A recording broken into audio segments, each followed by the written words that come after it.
वामन द्वादशी भगवान विष्णु के 5वें अवतार भगवान बौने वामन का प्राकट्य का दिन है, जो भाद्रपद मास के शुक्ल पक्ष की द्वादशी तिथि को मनाया जाता है। यह व्रत शत्रुओं का नाश करने, समृद्धि प्राप्त करने और पापों को दूर करने के लिए किया जाता है। वामन अवतार का उद्देश्य राजा बलि के अहंकार को दूर करना, तीनों लोकों का शासन पुनः प्राप्त करना। जहां वामन ने 3 पग भूमि मांगकर राजा बलि को पाताल लोक भेज दिया। वामन द्वादशी की कथा। भगवान विष्णु ने राजा बलि के दानवी वर्चस्व को समाप्त करने और ब्राह्मण व्यवस्था को पुनः स्थापित करने के लिए वामन ब्राह्मण का रूप धारण किया।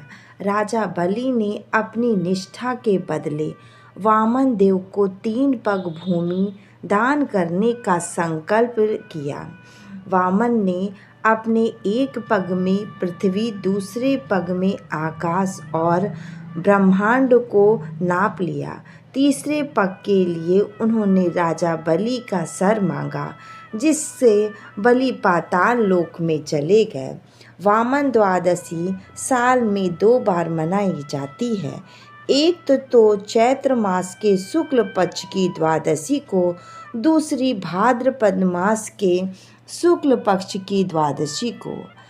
भक्त इस दिन उपवास रखते हैं तथा फल, मेवे और गैर अनाज खाद्य पदार्थ पर ध्यान केंद्रित करते हैं। भगवान विष्णु की पूजा 5 चरणों में की जाती है। व्रत का एक महत्वपूर्ण हिस्सा ब्राह्मणों को दान देना है। चावल, चीनी, दही से भरा मिट्टी का बर्तन, धान का दान, दक्षिणा, लोटा पानी का बर्तन, छाता, जूता और एक पुस्तक जैसे वस्तुएं जो वर्तमान अवतार को प्राप्त हुई वस्तुओं का प्रतिनिधित्व करती है।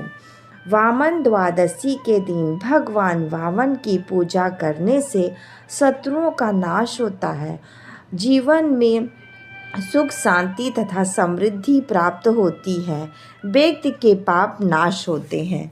बोलो भगवान विष्णु के वामन अवतार की जय।